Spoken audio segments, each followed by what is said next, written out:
Minha tia acabou de rasgar o testamento verdadeiro na minha frente, sorrindo como se tivesse vencido. Mas ela não sabe que estou gravando cada segundo. E que amanhã, na frente de toda a família, vou destruir a vida dela. Deixa eu voltar 3 meses, pro dia que tudo começou a desmoronar. Eu estava no velório da minha avó Helena, uma mulher que me criou depois que meus pais morreram num acidente quando eu tinha apenas 7 anos. A igreja estava cheia, todo mundo chorando, mas eu não conseguia soltar uma lágrima sequer. Não porque eu não amava minha avó, mas porque a dor estava tão funda que paralisou tudo dentro de mim. Fiquei ali parada, olhando pro caixão, tentando aceitar que a única pessoa que realmente me amou nesse mundo tinha ido embora. Minha tia Carmen estava do meu lado, segurando minha mão. Ela também chorava, mas de um jeito diferente. Sabe quando você olha para alguém e sente que tem algo errado, mesmo sem entender o que? Era isso. Os olhos dela pareciam secos por dentro, como se as lágrimas fossem só para a plateia. Mas eu afastei esse pensamento. Carmen era irmã da minha avó, tinha cuidado dela nos últimos anos. Passava todo dia na casa para ver como ela estava. Eu trabalhava demais como enfermeira no hospital municipal, fazia plantões de 12 horas, e me sentia culpada por não ter estado mais presente. Carmen sempre me dizia que eu não precisava me preocupar, que ela estava cuidando de tudo. Depois do enterro, fomos todos para a casa da vovó Helena, aquela casa enorme no bairro Jardim Paulista, em São Paulo, onde passei toda a minha infância. O advogado da família, Dr. Maurício, estava lá esperando com uma pasta preta nas mãos. Ele era um homem magro, de uns 60 anos, com óculos de grau grosso e uma postura sempre muito séria. Todos se sentaram na sala de estar, aquela sala cheia de móveis antigos que minha avó tanto amava. Tinha o sofá de veludo verde, o relógio de parede que fazia um barulho irritante a cada hora, e as cortinas pesadas que deixavam tudo meio escuro mesmo durante o dia. Doutor Maurício abriu a pasta e começou a ler o testamento. A voz dele era firme, mas tinha um tom de desconforto que chamou minha atenção. Ele disse que minha avó Helena deixou a casa, as economias, as joias, tudo, absolutamente tudo, para tia Carmen. Para mim, deixou apenas um anel de prata que pertenceu à minha mãe e uma carta dizendo que me amava, mas que confiava que eu conseguiria me virar sozinha porque sempre fui forte e independente. Fiquei em choque. Senti meu estômago revirar. Minhas mãos começaram a tremer. Não era sobre o dinheiro, juro que não era. Era sobre a sensação de abandono, de que até minha avó, no final, não tinha me escolhido. Olhei para Carmen e ela tinha uma expressão que nunca vou esquecer. Era tipo uma mistura de alívio e vitória. Ela colocou a mão no peito e disse, com aquela voz melodramática, que ficaria honrada em cuidar do legado da irmã, que faria tudo com muito amor e respeito. Todo mundo na sala concordou com a cabeça, murmurando coisas sobre como Carmen merecia porque tinha se dedicado tanto. Eu me senti completamente sozinha naquele momento, como se fosse invisível. Saí de lá direto pro meu apartamento pequeno na Zona Norte, um lugar simples de um quarto e sala que eu dividia com minha gata Mel. Chorei a noite toda, abracei minha gata e fiquei me perguntando o que tinha feito de errado. Por que minha avó tinha me deixado de fora assim? Será que ela realmente achava que eu não precisava de nada? Ou será que Carmen tinha convencido ela de alguma coisa nos últimos meses? Essas perguntas não saíam da minha cabeça. No dia seguinte, voltei ao trabalho no hospital. Estava exausta, com os olhos inchados de tanto chorar, mas precisava manter a mente ocupada. Foi durante o plantão da tarde que recebi uma ligação de um número desconhecido. Atendi meio sem paciência, esperando ser algum vendedor chato. Mas era a voz trêmula de uma mulher idosa. Ela se apresentou como Dona Sônia, disse que tinha sido empregada da minha avó por mais de 30 anos, até uns 2 meses antes dela falecer. Dona Sônia falou baixinho, como se tivesse medo de alguém escutar. Disse que precisava falar comigo com urgência, que tinha informações importantes sobre o testamento. Meu coração disparou. Perguntei o que era, mas ela insistiu que só podia falar pessoalmente. Marcamos num café perto do hospital para daqui a 2 horas. Passei o resto do plantão nervosa, olhando pro relógio a cada 5 minutos, sem conseguir me concentrar em nada. Quando finalmente chegou a hora, praticamente corri até o café. Dona Sônia já estava lá, sentada num canto isolado, mexendo numa xícara de chá. Ela era uma senhora negra, de cabelos grisalhos presos num coque baixo, com rugas profundas ao redor dos olhos que mostravam uma vida de trabalho duro. Quando me viu, seus olhos se encheram de lágrimas. Ela segurou minhas mãos com força e disse que sempre me viu como uma neta, que tinha me visto crescer naquela casa. Então ela começou a contar. Disse que 2 meses antes de falecer, minha avó Helena chamou no quarto e mostrou um testamento que tinha feito com outro advogado, não com o doutor Maurício. Nesse testamento, ela deixava tudo para mim. A casa, o dinheiro, as joias, tudo era meu. Minha avó tinha explicado para Dona Sônia que queria ter certeza de que eu ficaria protegida financeiramente, que poderia parar de trabalhar tanto e viver com dignidade. Ela pediu para Dona Sônia guardar uma cópia desse testamento num cofre no banco, como testemunha. Mas então Carmen descobriu.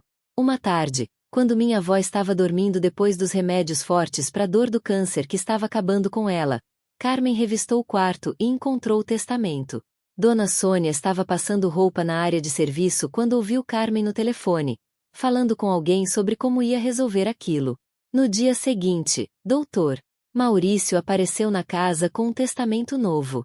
Minha avó já estava muito debilitada, confusa pelos remédios, mal conseguia manter os olhos abertos. Dona Sônia viu quando assinaram os papéis. Minha avó nem teve forças para ler direito o que estava assinando. Senti meu sangue ferver. Perguntei para Dona Sônia por que ela não tinha falado nada antes, no dia da leitura do testamento. Ela começou a chorar, explicou que Carmen a demitiu uma semana depois, sem aviso prévio, sem nada, dizendo que não precisavam mais dos serviços dela. Dona Sônia ficou com medo. Disse que Carmen tinha ameaçado processar ela por difamação se contasse qualquer coisa. Mas depois do velório, ela não conseguiu mais ficar quieta. Disse que minha avó não merecia ter sua última vontade desrespeitada daquele jeito. Ela tirou da bolsa um envelope amarelado. Dentro estava uma cópia do testamento verdadeiro, datado e assinado por minha avó, com firma reconhecida e tudo. Li cada palavra com as mãos tremendo. Era real. Minha avó realmente tinha deixado tudo para mim. No final do documento, tinha até um parágrafo onde ela explicava os motivos. Dizia que eu era a pessoa mais importante da vida dela, que me via como uma filha, e que queria que eu tivesse segurança pro resto da vida. As lágrimas caíram no papel enquanto eu lia. Abracei Dona Sônia com tanta força. Ela me deu também o nome e endereço do advogado que tinha feito o testamento verdadeiro, Dr. Roberto Andrade, e me disse que ele ainda tinha os originais guardados. Saí daquele café completamente transformada. A dor tinha virado raiva. Uma raiva tão grande que senti meu corpo inteiro formigar. Carmen tinha roubado de mim. Tinha manipulado uma mulher doente, minha avó, só para ficar com dinheiro. E o pior, tinha feito todo mundo acreditar que era a pessoa mais dedicada e amorosa do mundo. Naquela noite, não consegui dormir. Fiquei deitada na cama, olhando pro teto, planejando o que fazer. Podia ir direto na polícia, processar Carmen, tornar tudo público. Mas alguma coisa dentro de mim queria mais do que justiça legal.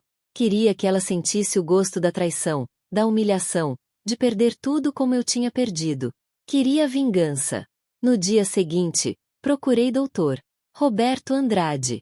O escritório dele ficava num prédio antigo no centro de São Paulo, daqueles com elevador de grade que faz barulho. Ele era um senhor de uns 70 anos, muito educado, com uma biblioteca gigante cheia de livros de direito nas paredes.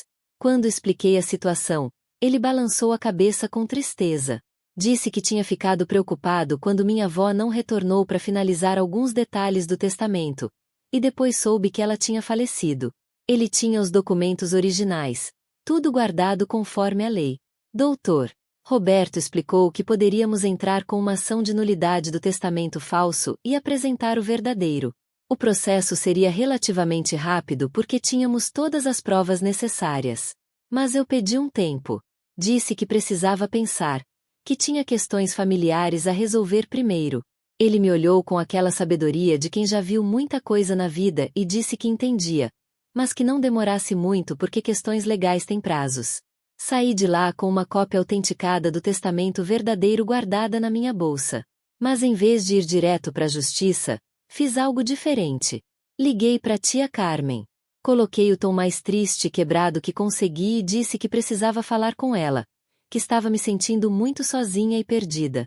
Ela ficou toda solícita, com aquela voz melosa, dizendo que eu era como uma filha para ela, que podia contar com ela para tudo. Marcamos um almoço no dia seguinte num restaurante chique que ela escolheu, claro, bem caro. Quando cheguei, Carmen já estava lá, toda produzida, com um vestido vermelho caro e joias nos pulsos e no pescoço. Me abraçou com aquele abraço falso, de beijinhos no ar sem encostar no rosto. Sentamos e ela pediu uma entrada caríssima e um vinho importado. Começou a falar sobre como estava sendo difícil para ela também, que perder a irmã tinha sido um baque, mas que agora precisava ser forte para cuidar de tudo que Helena deixou. Eu fingi concordar. Fiz cara de quem estava admirada. Disse que achava incrível ela ter coragem de assumir tanta responsabilidade. Carmen adorou. Começou a se gabar. Falou que já estava fazendo planos para reformar a casa, que ia vender algumas coisas antigas porque precisava modernizar, que o dinheiro das economias da vovó ia render muito bem investido com o gerente do banco dela. Cada palavra era uma facada, mas eu mantive o sorriso. Então, no meio da conversa, soltei a isca. Disse que estava pensando em me mudar para outra cidade, talvez pro Rio de Janeiro, para começar uma vida nova longe das memórias. Que o anel que vovó tinha deixado para mim era lindo, mas que no fundo eu entendi a decisão dela de deixar tudo para Carmen, porque ela realmente tinha se dedicado muito mais. Os olhos de Carmen brilharam. Ela pegou na minha mão e disse que ficava feliz que eu fosse tão madura e compreensiva, que muitas pessoas na minha posição ficariam com inveja ou rancor. Nos dias seguintes, comecei a frequentar a casa da vovó, que agora era oficialmente de Carmen. Levava flores, ajudava a organizar as coisas, fingia ser a sobrinha dedicada e conformada. Carmen adorava, se sentia a grande vencedora. Ela começou a ficar descuidada na minha frente, a falar coisas que não deveria. Uma tarde, enquanto tomávamos café na cozinha, ela comentou casualmente sobre como minha avó estava confusa nos últimos dias, que nem sabia direito o que estava assinando. Eu gravei tudo no meu celular, escondido no bolso. Foi aí que aconteceu o momento mais absurdo dessa história toda. Uma noite, Carmen bebeu um pouco demais de vinho e começou a contar para a amiga dela, que estava de visita, sobre como tinha sido esperta em mudar o testamento. Eu estava no andar de cima, supostamente arrumando umas roupas velhas da vovó, mas conseguia ouvir tudo porque a acústica daquela casa antiga era péssima. Carmen literalmente riu e disse que a irmã dela era ingênua demais, que tinha sido fácil manipular a situação. Disse que Dr. Maurício era amigo dela de longa data e tinha cobrado uma porcentagem boa para fazer o serviço sujo. Meu Deus, eles tinham combinado tudo. Gravei cada palavra daquela conversa. Desci as escadas bem devagar, fazendo barulho para elas perceberem que eu estava ali, e fingi que não tinha ouvido nada. Carmen mudou de assunto na hora, ficou meio tensa, mas eu dei meu melhor sorriso inocente e disse que estava indo embora. Ela relaxou. Achava que tinha controlado a situação. Você já passou por uma situação onde descobriu que alguém da sua família estava te traindo pelas costas e fingindo te amar na sua frente? Porque é uma dor que corrói por dentro de um jeito que não consigo nem descrever direito. Nos dias seguintes, reuni todas as provas. As gravações, a cópia do testamento verdadeiro, o testemunho de Dona Sônia por escrito e autenticado, conversas de WhatsApp onde Carmen comentava coisas suspeitas com outras pessoas. Montei um dossiê completo. Mas ainda não estava na hora de agir. Eu queria o momento perfeito, aquele momento em que a queda seria mais dolorosa para ela. A oportunidade apareceu quando Carmen decidiu fazer uma festa na casa da vovó.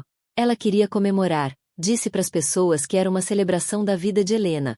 Mas todo mundo sabia que era só para ela se mostrar como a nova dona de tudo. Convidou a família toda, amigos, até o doutor Maurício. Ia ser um evento grande, com buffet, decoração, tudo muito chique. Carmen me ligou pessoalmente para ter certeza de que eu iria.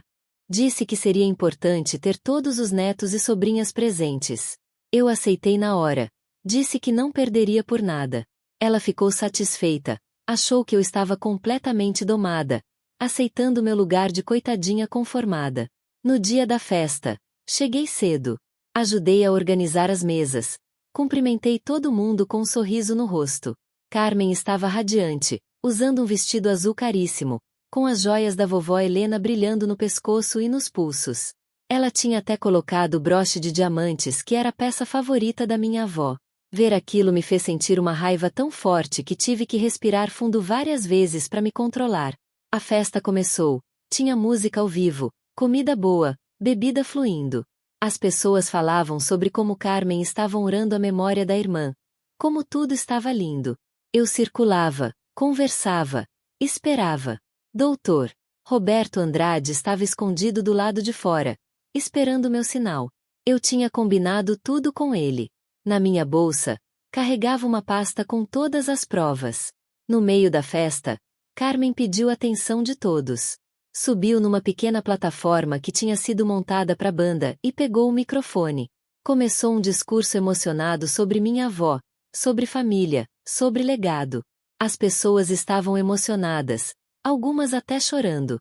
Ela estava adorando cada segundo de atenção. Foi nesse momento que eu subi na plataforma também. Carmen ficou surpresa, mas disfarçou com um sorriso. Achava que eu ia fazer alguma homenagem boba. Peguei o microfone da mão dela com delicadeza e me virei para a plateia. Meu coração batia tão forte que sentia nas têmporas. Minhas mãos suavam, mas minha voz saiu firme. Disse que tinha algo muito importante para revelar sobre o testamento da vovó Helena. A sala inteira ficou em silêncio. Carmen tentou pegar o microfone de volta, mas eu me afastei. Comecei a contar tudo. Sobre o testamento verdadeiro, sobre como Carmen tinha manipulado uma mulher doente, sobre a demissão de Dona Sônia, sobre a conversa que eu tinha gravado onde ela confessava tudo para a amiga dela. O rosto de Carmen foi mudando de cor, do rosa pro branco, depois pro vermelho. Ela gritou que eu estava mentindo, que era tudo invenção porque eu estava com inveja. Mas eu já tinha conectado meu celular no sistema de som. Coloquei as gravações para tocar. A voz de Carmen, clara e inconfundível, contando para a amiga como tinha sido fácil enganar a irmã doente, como o doutor Maurício tinha ajudado em troca de uma porcentagem, como ela merecia aquele dinheiro porque tinha aturado Helena reclamar por anos. O silêncio que tomou conta da sala depois dessas gravações era ensurdecedor. As pessoas olhavam para Carmen com choque, nojo, decepção. Doutor Maurício tentou sair discretamente, mas alguns primos bloquearam a porta. Carmen estava paralisada, a boca aberta, sem palavras. Pela primeira vez desde que tudo começou, ela não tinha uma mentira pronta para soltar. Foi aí que fiz sinal para doutor Roberto entrar.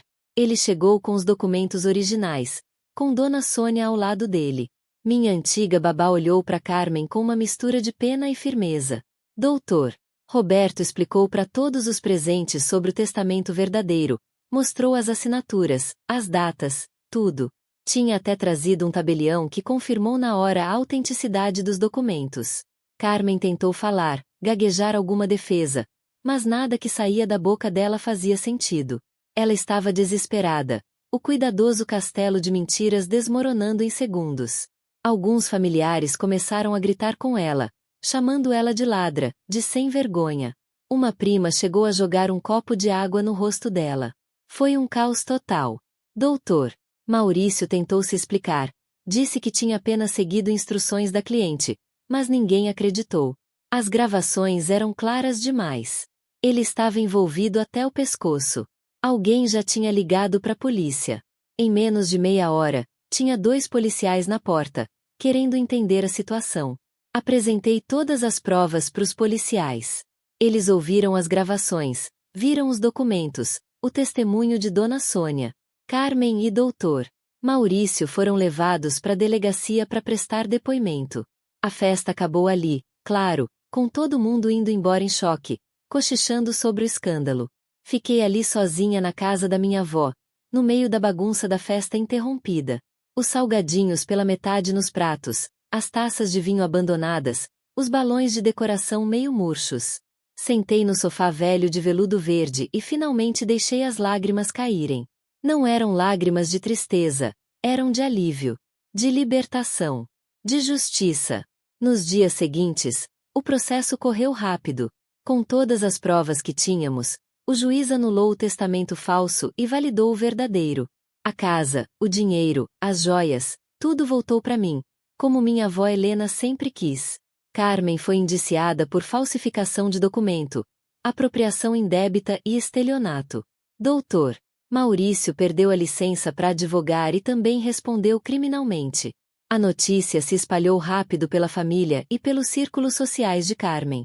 Ela que sempre se orgulhou tanto de sua reputação, de ser vista como a mulher dedicada e correta, agora era conhecida como a pessoa que roubou da própria família. Amigos viraram as costas, conhecidos deixaram de cumprimentar na rua. Ela perdeu tudo, não só os bens materiais, mas a dignidade, o respeito, a posição social que tanto valorizava. Eu poderia ter sentido pena, mas não senti. Cada vez que lembrava da cara dela naquela festa, do desespero nos olhos quando percebeu que tinha sido descoberta, eu sentia que a justiça tinha sido feita. Não era sobre vingança mesquinha, era sobre honrar a memória da minha avó, sobre fazer valer a vontade dela, sobre não deixar que alguém cruel e manipulador saísse impune. Mudei de volta para a casa da vovó. Cada cômodo tinha uma memória boa, daqueles tempos de infância quando eu me sentia segura e amada. Mantive tudo do jeito que ela gostava. Apenas dei uma renovada na pintura e nos móveis mais desgastados. Dona Sônia voltou a trabalhar comigo, não como empregada, mas como uma espécie de governanta e companhia. Ela merecia ter seu lugar de volta naquela casa. Com o dinheiro da herança, pude reduzir minha carga horária no hospital. Não parei de trabalhar porque adoro ser enfermeira, mas agora tinha qualidade de vida. Podia escolher meus plantões. Tinha tempo para descansar, para viver. Criei uma pequena fundação em nome da vovó Helena para ajudar idosos em situação de vulnerabilidade, garantindo que eles tivessem assistência jurídica gratuita para não serem manipulados por parentes mal intencionados como Carmen. Alguns meses depois, encontrei Carmen por acaso na rua. Ela estava diferente, mais magra, com o rosto marcado, roupa simples. Não tinha mais aquele ar de superioridade. Quando nossos olhos se cruzaram, ela abaixou a cabeça e seguiu andando rápido, como se tivesse vergonha. Não senti satisfação nisso, só uma tristeza pelo desperdício. Ela podia ter sido uma pessoa decente, ter honrado a irmã, ter mantido a família unida. Mas escolheu a ganância. O julgamento foi rápido. Carmen foi condenada a 4 anos de prisão, que depois foram convertidos em pena alternativa por ser ré primária, mas ficou com antecedentes criminais e teve que devolver até o último centavo que tinha gastado da herança falsa, mais multas. Doutor Maurício pegou 3 anos de prisão e nunca mais pôde exercer a advocacia. As carreiras de ambos estavam destruídas para sempre. A família se dividiu. Alguns acharam que eu tinha ido longe demais ao expor tudo daquele jeito público. Diziam que devia ter resolvido tudo em particular, sem escândalo. Mas a maioria me apoiou, entendeu que às vezes você precisa fazer barulho para conseguir justiça, especialmente quando está lidando com pessoas poderosas e manipuladoras. Passei muito tempo refletindo sobre tudo o que aconteceu, sobre como a ganância pode transformar pessoas, como a família nem sempre é aquele porto seguro que a gente imagina, como é importante lutar pelos seus direitos mesmo quando todo mundo diz para você aceitar e seguir em frente. Aprendi que vingança e justiça são coisas diferentes. Vingança é sobre fazer o outro sofrer porque você sofreu. Justiça é sobre restaurar o equilíbrio, fazer valer o que é certo, proteger para que outros não sofram mesmo. O que fiz com Carmen foi justiça. Eu não inventei mentiras, não armei nada contra ela. Apenas trouxe à luz a verdade que ela tinha escondido. Se ela se destruiu no processo, foi consequência das próprias escolhas. Ninguém mandou ela roubar, mentir, manipular uma mulher moribunda. Ela construiu sua própria ruína. Hoje, quando olho para as fotos da minha avó espalhadas pela casa, sinto que cumpri minha parte. Honrei a memória dela, fiz valer sua última vontade, protegi seu legado. E mais importante, mostrei que mesmo quando você é pequeno, quando parece que os poderosos vão sempre vencer, quando todo mundo duvida de você, ainda é possível lutar e vencer se você tiver coragem, estratégia e as provas certas. Teve noites em que acordei suando, sonhando com aquela festa, com o momento da revelação. Às vezes me pergunto se podia ter feito diferente, se precisava ser tão dramático.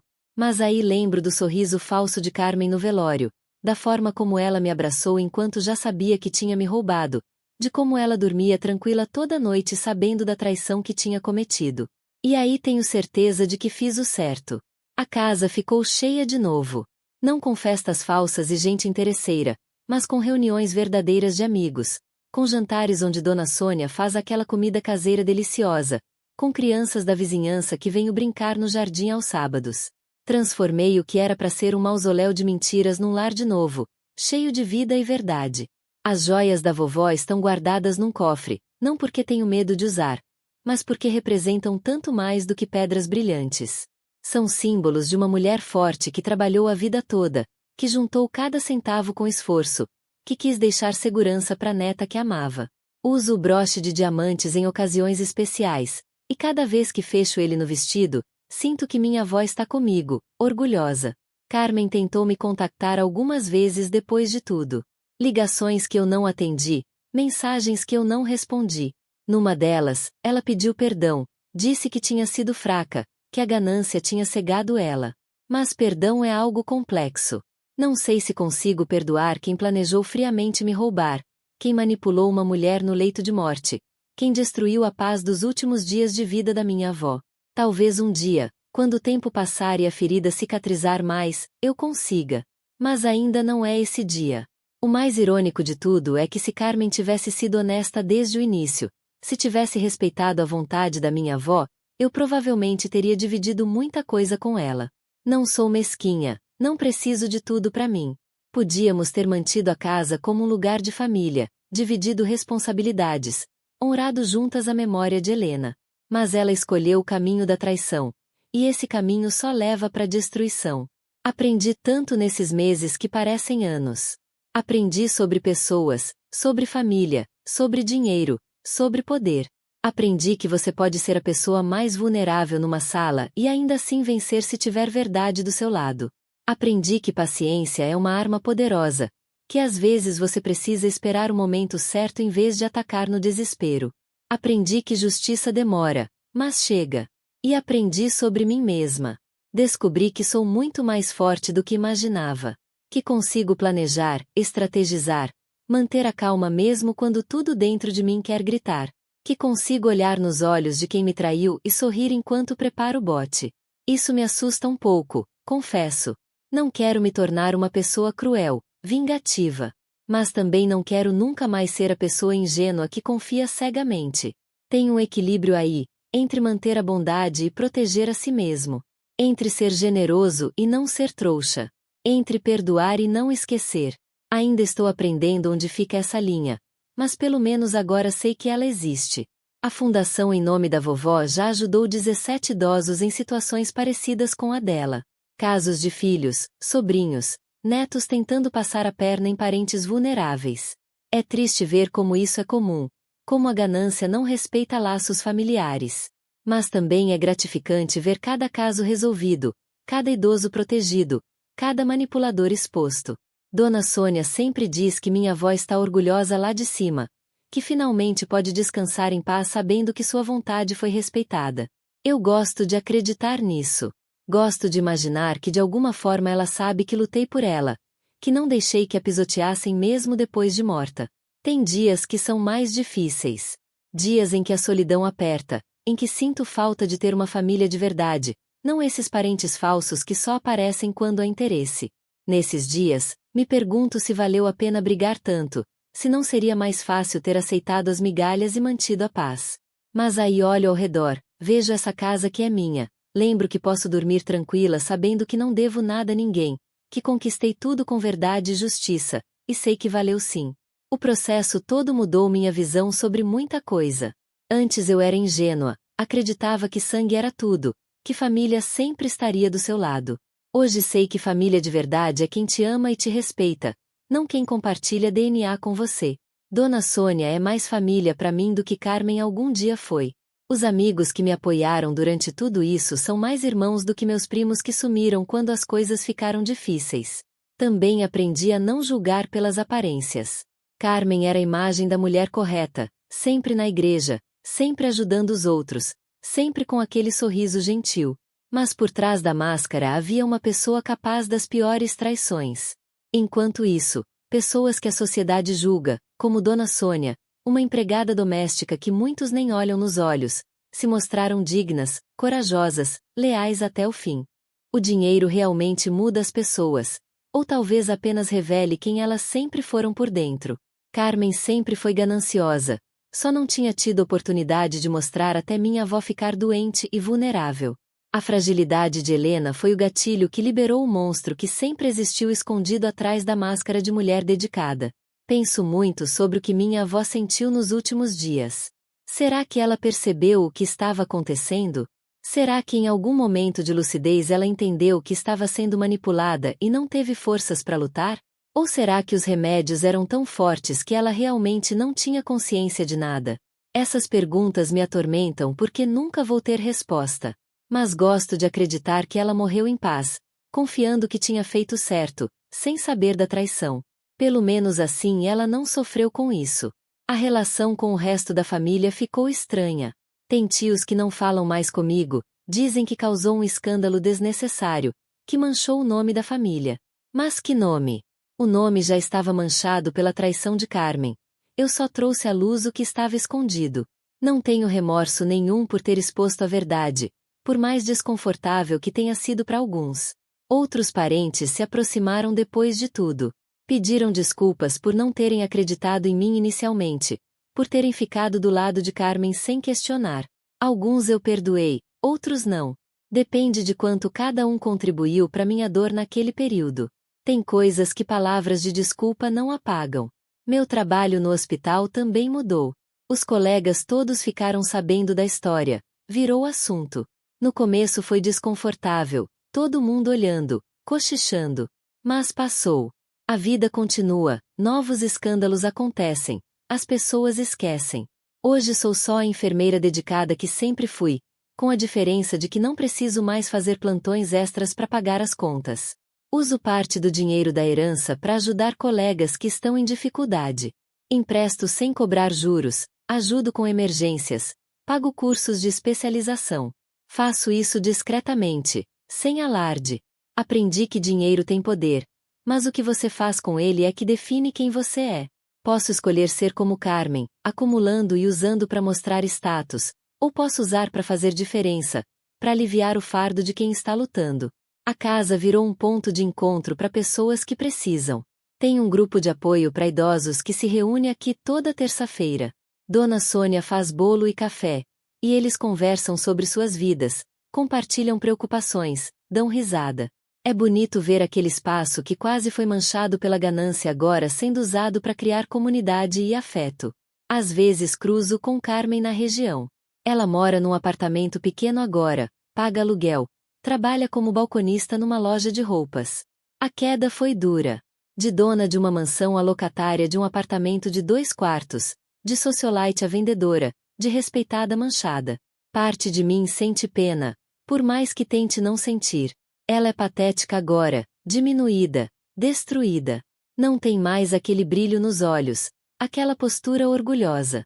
Mas aí lembro que isso tudo foi escolha dela. Ninguém obrigou ela a roubar, a mentir, a manipular.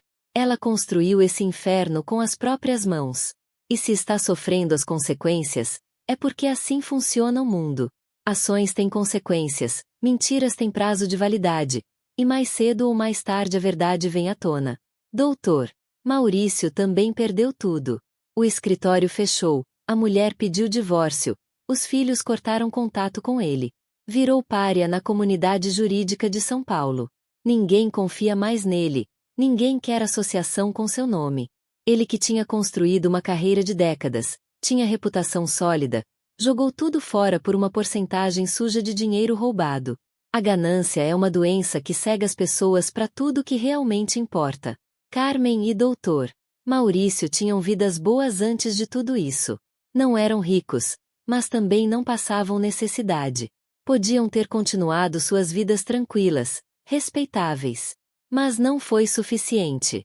Quiseram mais, e no processo de tentar pegar mais, perderam tudo. Tem uma ironia poética nisso que eu não posso ignorar. Carmen roubou uma fortuna, mas não aproveitou praticamente nada. Em poucos meses tudo foi revertido, e ela ainda teve que devolver o que já tinha gastado, mais multas.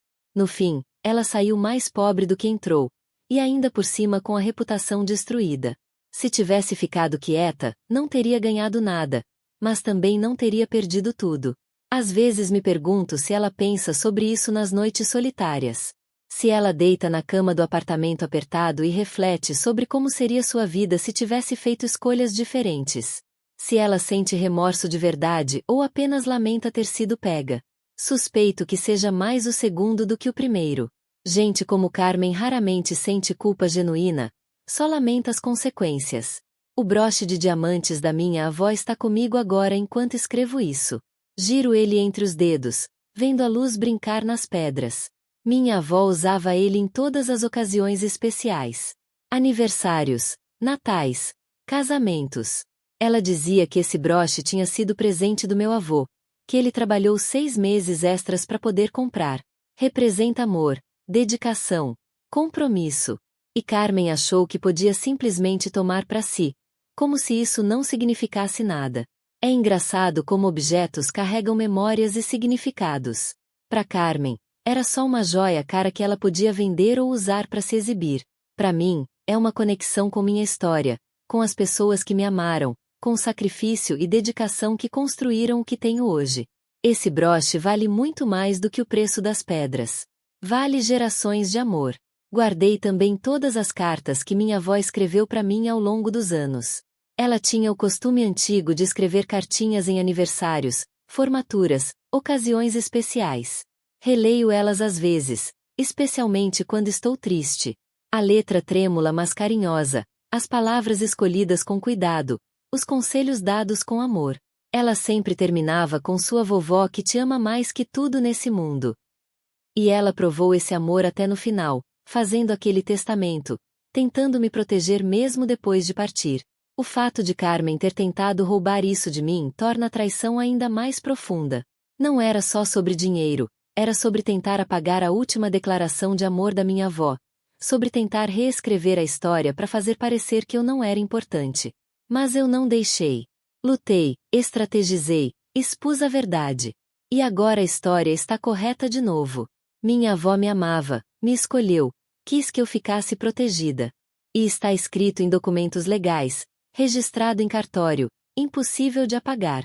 Essa vitória vai além do material, é sobre honra, memória, verdade. A fundação que criei já tem 3 advogados trabalhando voluntariamente. São profissionais que se revoltaram com a história da minha avó e querem ajudar outros idosos. Montamos um sistema onde qualquer pessoa pode ligar e pedir ajuda se suspeitar que um familiar está sendo manipulado. Fazemos visitas, conversamos com os idosos em particular, explicamos direitos, ajudamos a fazer testamentos legais e protegidos. Já impedimos pelo menos 5 casos que sei que teriam terminado em tragédia. Idosos sendo pressionados a assinar papéis que não entendiam, famílias brigando por heranças enquanto o patriarca ou matriarca ainda estava vivo, situações de abuso financeiro. É gratificante demais ver a diferença que pode ser feita quando você transforma sua dor em propósito. Carmen nunca procurou a fundação, nunca tentou falar sobre o que fizemos. Mas sei que ela sabe. É impossível não saber numa cidade como São Paulo, onde as redes sociais espalham tudo. Me pergunto como ela se sente sabendo que a traição dela inspirou algo bom, que seu erro está ajudando a proteger outras pessoas. Será que sente vergonha? Será que sente arrependimento? Ou será que apenas sente raiva de mim por ter virado tudo contra ela? Provavelmente raiva. Gente narcisista como ela raramente assume responsabilidade. Provavelmente me culpa por ter destruído sua vida, convenientemente esquecendo que foi ela quem destruiu a própria vida com suas escolhas. É mais fácil culpar outros do que olhar no espelho e aceitar que você é o vilão da sua própria história. Já faz quase 1 ano de tudo isso. 1 ano desde aquela festa, desde a revelação, desde que vi o mundo de Carmen desmoronar. Às vezes parece que foi ontem, às vezes parece que foi uma vida atrás. O tempo tem esse efeito estranho em eventos traumáticos, distorce tudo. Mas estou em paz. De verdade. Não é uma paz perfeita, ainda tem dias difíceis, ainda tem momentos de raiva ou tristeza. Mas no fundo, sei que fiz o certo. Honrei minha avó, protegi seu legado, levantei a bandeira da justiça mesmo quando estava sozinha contra o mundo. E isso conta. Se pudesse voltar atrás, Faria tudo de novo. Talvez mudasse alguns detalhes, talvez fosse menos dramática na revelação. Mas no essencial, faria as mesmas escolhas. Porque eram as escolhas certas, as escolhas que minha avó teria querido que eu fizesse, as escolhas que minha consciência pode viver em paz. A casa está cheia de vida de novo. Tem plantas novas no jardim que Dona Sônia cuida com carinho. Tem quadros novos nas paredes. Fotos de momentos felizes. Tem risadas ecoando pelos corredores. Tem música tocando na sala. Tem cheiro de comida boa vindo da cozinha. Transformamos um espaço que estava sendo corrompido pela mentira num santuário de verdade e amor. E todas as noites, antes de dormir, passo pela foto da minha avó na entrada e dou boa noite para ela. Conto como foi o dia, compartilho vitórias pequenas, desabafos bobos. E juro que às vezes sinto que ela responde, que dá algum sinal de que está ouvindo. Pode ser só minha imaginação, pode ser só o vento, mas gosto de acreditar que é ela, cuidando de mim do outro lado como sempre cuidou nesse. Carmen tirou muita coisa de mim. Tirou meses de paz, tirou a inocência, tirou a capacidade de confiar cegamente. Mas não conseguiu tirar o que realmente importa. Não conseguiu tirar minha força, minha determinação, minha capacidade de lutar pelo que é certo. E definitivamente não conseguiu tirar o amor da minha avó por mim. Esse amor está registrado, documentado, protegido. E ninguém, nunca, vai poder apagar isso. No final das contas, essa história não é sobre dinheiro ou herança. É sobre amor, traição, justiça e redenção. É sobre uma mulher que amou tanto sua neta que quis protegê-la até depois da morte. Sobre uma traidora que tentou roubar esse último ato de amor. E sobre uma neta que lutou com unhas e dentes para honrar a memória de quem a criou. E eu venci. Não com violência, não com mentiras, mas com verdade, paciência e estratégia. Provei que mesmo quando você está em desvantagem, mesmo quando parece que os poderosos vão vencer, ainda é possível virar o jogo se você tiver coragem e as provas certas. Essa vitória não trouxe minha avó de volta. Nada pode fazer isso. Mas trouxe paz. Trouxe justiça. Trouxe a certeza de que sua memória está honrada, sua vontade foi respeitada, e seu amor por mim está eternizado de uma forma que ninguém pode questionar ou apagar. E no fim, isso é tudo o que importa. Agora me diz uma coisa, você acha que eu exagerei ao expor tudo daquele jeito público na festa? Ou situações assim exigem medidas drásticas para conseguir justiça de verdade? E se fosse você, conseguiria manter a calma e fingir por tanto tempo enquanto juntava provas, ou teria confrontado sua tia logo de cara? Porque tem dias que me pergunto se valeu a pena todo esse teatro ou se devia ter ido direto para a polícia no primeiro dia.